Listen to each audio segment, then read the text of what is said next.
Ini adalah Saucony Endorphin Elite versi pertama.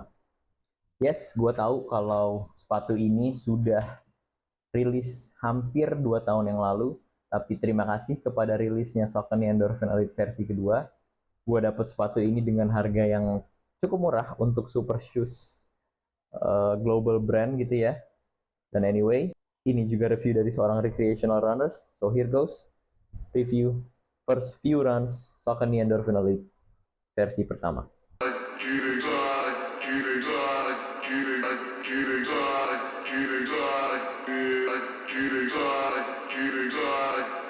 So what's up fellow runners, kali ini gue akan review Saucony Endorphin Elite versi pertama.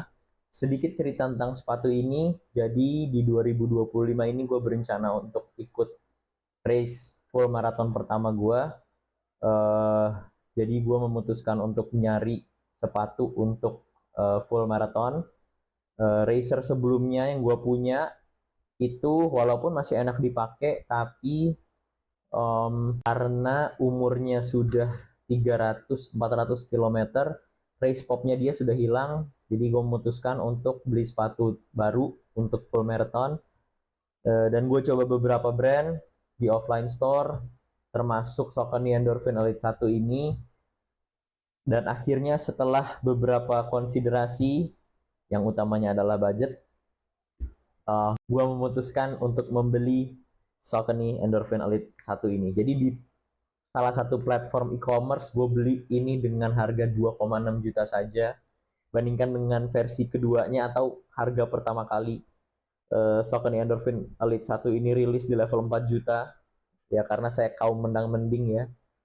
Pengen coba super shoes tapi belum komit untuk harga sepatu yang bagi saya cukup mahal ya, di level 3-4 juta itu bagi saya cukup mahal. Jadi akhirnya gue beli Saucony Endorphin Elite 1 ini. Oke, kita masuk aja ke general specification-nya. Untuk uppernya, sebelum gue pegang langsung, gue mengira uppernya ini bahan yang cukup kasar di kaki, tapi ternyata enggak, sangat soft. Terus dia itu sangat breathable. Mesh-nya itu besar-besar dan see-through juga ya. Ini enak sekali di kaki, sangat breathable, jadi kaki tidak panas terutama saat long run. Tapi mungkin dari isu durability-nya akan kurang karena ini cukup tipis sebenarnya. Terus untuk lace-nya, dia lace yang lembut tapi tidak sampai licin yang bikin slip-slip di lace hole-nya.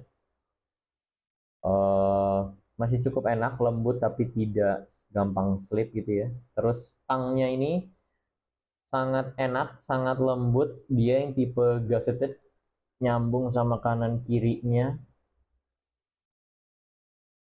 Terus yang paling gua suka dari uppernya ini adalah bagian cushioning di heel-nya. Ini enak sekali. Ini empuk banget pas dipakai gitu ya. Sangat nyaman untuk heel kita. Terus untuk fitnya, untuk geometrinya, ini sebenarnya racer yang tidak terlalu kental banget. Form race-nya yang biasanya ramping di bagian midfoot-nya, karena biasanya gua cukup bermasalah dengan geometri racer yang terlalu kental, yang terlalu slim di sini ya, terus membesar lagi di heel-nya gitu ya. Tapi ini enggak, ini enak buat gua, enak. Terus di sini toe box-nya juga cukup roomy, tidak sampai oblak, tapi enak banget. Space-nya sangat cukup. Tidak terlalu snug gitu ya fitnya ya. Sangat friendly uppernya untuk kaki. Oke, kalau untuk midfoot-nya, dia pakai foam-nya Saucony yang Power Run HG. HG stands for highest grade. Ini kalau cushioning, yes, oke, tapi dia tidak se-soft, tidak se-squishy kalau dibandingkan dengan beberapa model super shoes lain, mungkin seperti Nike Alpha Fly, Ortus 8 Solar. Terus yang versi keduanya ini enak cushioningnya, tapi dilihat dari sini juga ditekannya tidak terlalu squishy gitu, dia lebih yang firm. Jadi secara cushion tidak seempuk itu, tapi secara performance dapat banget. Di compress energy returnnya itu dapat. Terus bagian outsole-nya itu seperti ini, dia expose carbon plate-nya di tengah dan ada fabric yang dari uppernya terekspos di sini. Terus karet rubber outsole-nya itu di bagian yang hitam, di bagian ini sama ini. Kalau ininya enak, sangat grippy ya, tidak licin dan cukup durable rasanya dibandingkan dengan foam yang putihnya itu sudah mengkerut-kerut, apalagi di sini sudah ada wear-nya juga setelah baru 3 run. Tapi untuk yang rubber outsole hitam ini sih masih cukup belum aus ya, masih cukup grippy, tebel, masih cukup tebel. Ini dia untuk heel-nya itu di 39,5 mm, terus di forefoot-nya itu 31,5 mm, 8 mm drop. Jadi sepatu ini udah gua pakai untuk 3 kali lari 5K easy, terus interval dengan pace 5-ish, dengan jarak 5-6 km kalau ditotalin, sama gue pakai long run itu 15 kilo. Bisa dilihat sendiri dari sisi durability kayaknya memang kurang ya, karena memang super shoe sebenarnya didesain untuk boost performance-nya, tapi dari sisi durability mungkin umur optimumnya cuma sampai 200 km, ya we'll see nanti. Tapi ini sebagai bayangan saja, setelah 3 run berarti 15, 5, 6, 26 kilo. Setelah 26 km udah seperti ini. Kalau gua pakai itu sebenarnya untuk first run-nya ya seenak-enaknya sepatu, tetap butuh break in time, apalagi pertama kali banget dipakai. Terus tapi break in time-nya tidak terlalu lama. Di run kedua gua di interval session sudah cukup ngeklik dengan sepatu ini, dan pada akhirnya gue pakai long run itu enak banget. Walaupun memang dia tidak cushionnya yang se-squishy itu, tapi masih dapat. Menurut gue dia dapat perfect balance antara cushion sama energy return-nya. Jadi untuk energy return-nya, foamnya compress and decompress, terus propulsion dapat dari carbon plate-nya ini oke banget. Tapi itu aja, feel-nya dia racer yang lebih firm, bukan yang squishy kayak versi keduanya atau beberapa tipe lain gitu ya. Mungkin kalau untuk Saucony racer yang prefer lebih soft, lebih squishy daripada ini, mungkin bisa yang Saucony Endorphin Pro-nya. Itu dia Saucony Endorphin Pro 4, dia foamnya lebih squishy, lebih cushiony daripada yang Elite ini. Dia lebih forgiving lah untuk kaki kita kalau Saucony Endorphin Pro itu. Kalau ngomongin pace yang cocok, sebenarnya di first run gua itu easy 5K itu di pace 7.30 sampai 8, terus di intervalnya pace 5-an, terus di long run itu gua pace 7 sampai 7,5. Kalau untuk di pace 8-an sebenarnya memang tidak mengimprove performance sama sekali ya, tidak berasa dia mengenhance performance kita di level pace segitu.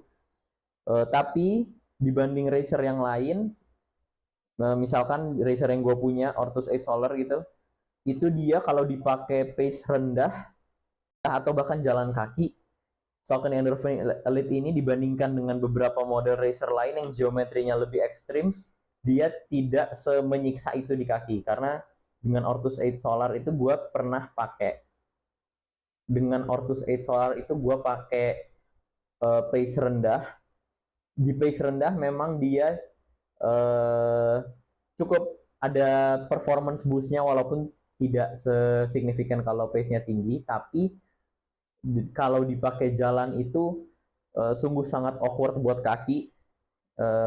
Jadi kalau dipakai jalan gitu ya, kita pakai jalan pelan, kaki kita jadi formnya awkward, jadi sehingga bikin sakit gitu ya kalau lama-lama jalannya. Tapi ini enggak, ini dipakai jalan kaki aman, dipakai pace rendah aman, walaupun tidak memboost performance. Terus untuk di pace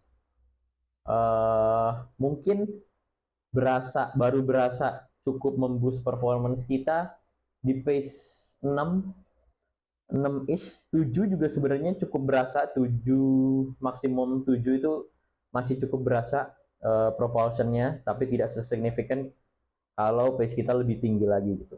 Kesimpulannya, Saucony Endorphin Elite 1 ini walaupun sudah rilis 2 tahun yang lalu, tapi tidak membuat ini any less of a super shoe, apalagi dengan diskon yang dikarenakan rilisnya versi kedua dari Saucony Endorphin Elite ini. Jadi intinya sepatu ini untuk beginner pun saya rasa oke-oke aja. Cuman ya sayang ya, ngapain kalau misalkan pace-nya tidak terlalu tinggi tapi pakai super shoes ya. Tapi itu balik ke preferensi masing-masing. Dan tentunya dipakai long run sangat enak. Untuk full marathon jelas bisa. Untuk mulai dari dipakai 5K up hingga full marathon itu jelas sangat bisa. Tapi memang cocok untuk runner yang mungkin lebih seeking, yang lebih responsif, yang lebih mungkin lebih agresif. Untuk pelari yang prefer cushion yang lebih, mungkin sepatu ini kurang cocok, mungkin bisa beli yang Saucony Endorphin Elite versi keduanya, atau kalau mau cari yang diskon juga, Saucony Endorphin Pro 4 itu juga pilihan yang oke ya, karena dia lebih forgiving di kaki kita. Jadi untuk kaum mendang-mending yang mau super shoes global brand tapi belum bisa komit dengan price point yang setinggi itu, mungkin cara ini bisa diterapkan ya untuk brand lainnya juga. Belinya nunggu versi terbarunya keluar baru sikat, karena biasanya hampir pasti harganya akan drop dibanding dengan harga rilis pertama kalinya. So jadi mungkin itu cukup review Saucony Endorphin Elite dari gua. I am very much looking forward to race my first full marathon in the shoe. Ditunggu review-review sepatu lainnya. Catch you guys on my next video. Ciao.